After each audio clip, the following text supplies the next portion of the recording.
At syempre, ayun, no, parang napakarami pa. Parang hindi na babawasan. Pero maganda na siya, mga singko. Ang ganda nito, ang ganda na mata niya, oh. Medyo green eye na nga. Ayun, medyo lumiliwanag, sumisikat yung araw. Medyo nakikita na natin yung kanyang kapugian. Yun. Ngayong araw,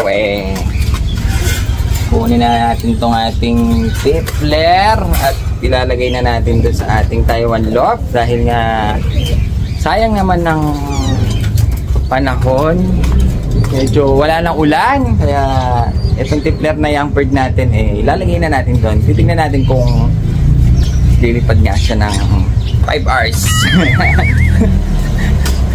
Ilagay natin siya dito sa ating Taiwan loft. Nga lang, pahirapan na naman tayong umakyat dahil nga sabi naman, sira yung ating elevator. Di ba natin napapaayos kaya manual lang natin na aakyatin itong hagdanan. Aray ko. Medyo mabigat na tayo. Medyo hindi na tayo ganun kagaan. Ang hirap na nagkakaedad. So ayan, bali nandito tayo ngayon sa ating Taiwan loft na may waiting area. Napakaganda talaga dito. Napaka-presko. Ang sarap. Mainit nga lang, kaya kailangan talaga natin yung ating waiting area. Dito muna tayo magbabababad, mga kasilko. Bali, ang gagawin natin ngayon, lalagay na natin tong ating tippler dito sa ating Taiwan loft para naman makapag-viewing na siya, para naman papatuto natin dahil sakto-sakto young bird ito, may iyak-iyak pa. Titignan natin kung kahit mag-isa lang siya, aangat siya. Pero ang alam ko kasi sa tippler, dapat may mga kasama para umangat siya. Sakto-sakto, meron tayong mga young bird dito, singko.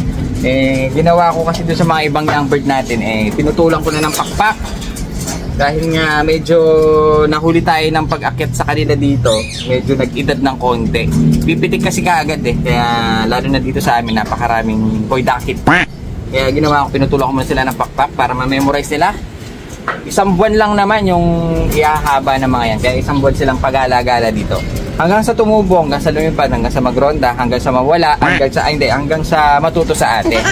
So, talagay na natin yung ating tippler, ang mga original tagus bobong, hindi, ulap pala, ulap. Yan, bali gagawin natin, kunin natin yung mga matatanda natin at pakakawalan muna natin dahil yung mga pinutulan natin ng pakpak, ilalagay muna natin dito sa ating viewing area.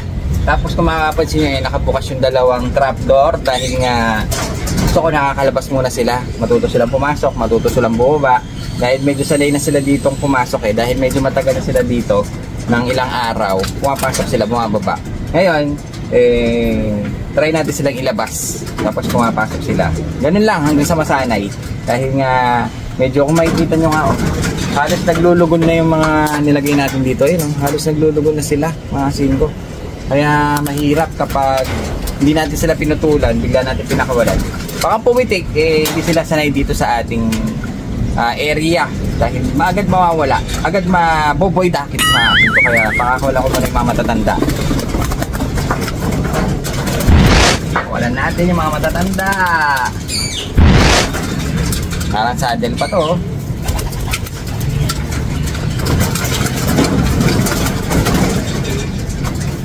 Eto ba, 5 si Dragon. Nandito pa rin si Dragon, pero yung kasama niya parang nawawala na yata.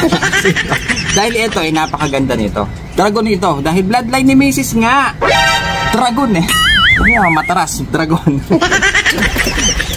Nag-ordaneta na siya, susunod hindi, nag-Rosales na siya, susunod ordaneta na. Sana makauwi pa rin para meron tayong guide. Dahil ginagawa ko lang guide yung mga yan. Ngayon, nandito naman yung tataas nila agad, mga sindo. May dakit po. May dakit. Ngayon, ilalabas natin yung mga pinasok nating young bird. Katulad nito. Ito yung anak ng Florison natin. Lagay na natin dito sa landing board na lang.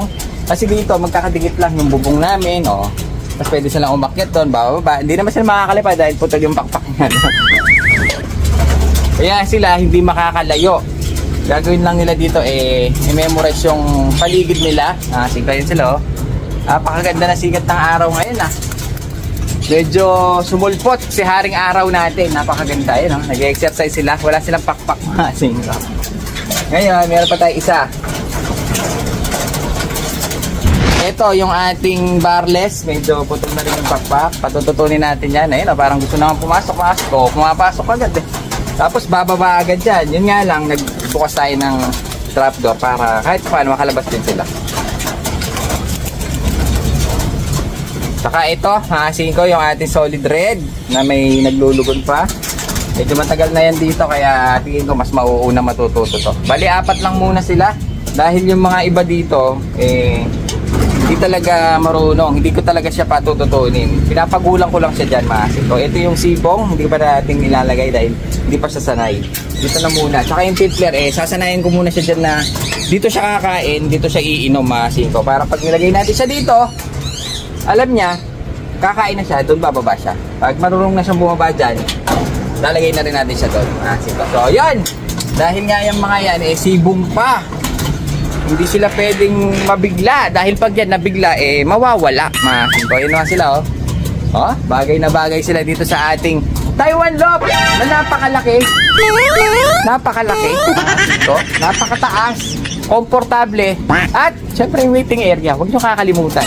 Speaking of sibong, dahil sibong sila, nakasin ko, naalala ko yung ating isang young bird na Arden na nilagay natin doon sa ating stock bird. Titignan natin habang may araw kung lumabas na yung kanyang eye sign. Balita ako may eye sign na siya Silipin natin. So ayan, bali nandito nga tayo sa ating stock bird. Kung makikita nyo, komportable sila dahil meron sila sariling kwarto. May mga standing position. At syempre, parang napakarami pa.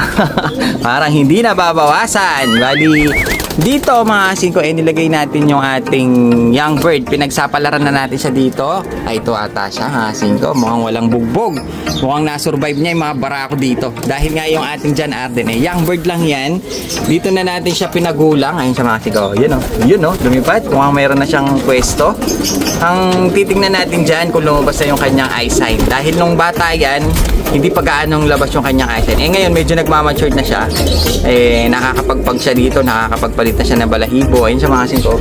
Titingnan natin ngayon kung lumabas na yung kanyang eye sign talaga. Kasi nga, dahil anak siya ng John Arden, na puro John Arden back to back. Titingnan natin kung anong kulay nung mata niya. Kung anong naging kulay. Kunin lang natin ganda na kulay na niya. Black check siya, mga asin ko Medyo lugon na ito huli ka. Ito nang papalag. Napakalaki kasi ng ating stock bird kaya nahihirapan ako manghuli Napakalawak. Ngayon, ito yung ating John Arden. Kung makikita nyo, nagpalit na siya. Medyo nagdark na yung kanyang kulay kumpara mo doon sa young bird siya. Ngayon, titignan natin ngayon kung meron nga talaga siyang eye sign. Kung talagang Arden talaga ito. Baka mamaya Alden lang Baka nabogus tayo. Ngayon, labas natin siya dito dahil dito medyo may araw. Kung makikita natin yung kanyang mata, Arden na siya mga asin ko. Tignan niya, may eye sign siya. Ang kanyang mata mga asin ko, parang merong green eye. Parang green eye, napakalikot mo naman. Pero maganda na siya mga asin ko. Ang ganda nito, ang ganda na mata niya Medyo green eye na nga. Ayan medyo lumiliwanag, sumisikat yung araw. Medyo nakikita na natin yung kanyang kapugian. Kaso syempre hindi pa siya talaga matured na matured, pero lumilinaw na yung kanyang eye sign. Nagkakaroon na siya ng eye sign na John Arden. Kaso medyo malikot siya, hindi natin siya mahuli. Wala kasi tayong stand, kaya gagawin natin try nga natin i-stand. Mga siko, sakto-sakto napakaganda ng sikat ng araw. Kaya gagawin natin silipin natin yung kanyang eye sign. Medyo pinatong lang natin sa pinagbabawal na upuan. Wala tayong stand, mga siko. Bali, ito yung ating dating young bird. Ngayon, ang kulay na ng mata niya green eye na siya. Napakaganda, mga siko. Lumabas na nga ang kanyang mata. Kaso hindi pa natin alam kung babae o lalaki itong ating John Arden. Pero maganda na yung kulay niya. Isa na siyang black check na solid na black check. Sakto-sakto, may favorite na kulay. Tapos ang kanyang mata parang nagi-green eye na siya. Mga siko, lumalabas na yung kanyang eye sign. May eye sign na siya, green eye na siya mga siko. Hindi siya golden, hindi siya silver eye. Isa siyang green eye na John Arden. Napakaganda na. Labas na yung kanyang mata. Lalo na sakto mayroong araw ngayon. Pero mas gaganda pa to kapag nag-matured siya. Talagang litaw na. Pero ngayon medyo litaw na mga singko Lalo pa kaya kapag ito nag-matured na. Ayun napakaganda na ng ating John Arden. Naalala ko lang dahil nga meron tayong Arden na young bird. Sakto naglipat tayo ng mga young bird na ililipad natin, pinasyalan na rin natin tong ating John Alden. Hindi, John Arden. Yun, no? Ay, sign pa lang, patay na. Panalo.